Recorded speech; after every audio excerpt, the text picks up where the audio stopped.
देखिए क्वेश्चन है, ये बहुत ज़्यादा एग्जाम में पूछा जाता है इस तरह का क्वेश्चन कि 35 ब्रोमीन 80 में calculate the number of proton neutron and electron.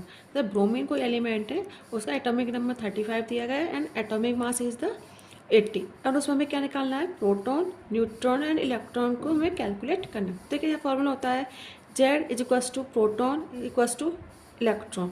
इसका मतलब क्या होता है, जो Z मतलब एटॉमिक नंबर होता है वो नंबर ऑफ प्रोटॉन से इक्वल टू होता है एंड नंबर ऑफ इलेक्ट्रॉन्स के इक्वल होता है। तो देखो इस वाले एलिमेंट में पहले समझिए, जो नीचे नंबर गिवन होता है ये होता है एटॉमिक नंबर मीन्स टू से जेड, एंड ऊपर जो नंबर होता है वो होता है एटॉमिक मास ए। तो देखिए हमें यहाँ पे 35 हमारा जेड है, तो हमारे यहाँ पे नंबर ऑफ प्रोटॉन क्या हो जाएगा, 35 हो जाएगा।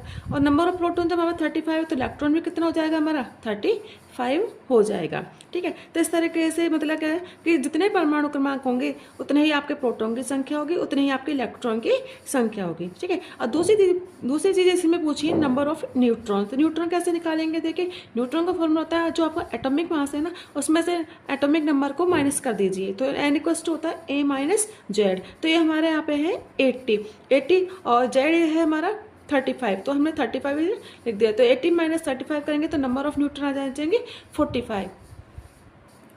ये वाला क्वेश्चन है बहुत एग्जाम्स में इनमें बहुत ज़्यादा पूछा जाता है, तो बच्चे कंफ्यूज हो जाते हैं इस क्वेश्चन को करने के लिए। तो आपको बस जरा सा कुछ याद रखना है, थोड़ा सा याद रखना है कि जितना एटॉमिक नंबर है उतने ही आपके प्रोटॉन हो जाएंगे और उतने ही आपके इलेक्ट्रॉन हो जाएंगे। और जो ऊपर जो नंबर रखी होती है वो एटॉमिक मास होता है, और न्यूट्रॉन कैलकुलेट करने के लिए हमें एटॉमिक मास में से एटॉमिक नंबर को सब्ट्रैक्ट कर देना, माइनस कर देना, जिससे आपके निकल जाएंगे नंबर ऑफ न्यूट्रॉन कैलकुलेट हो जाएंगे।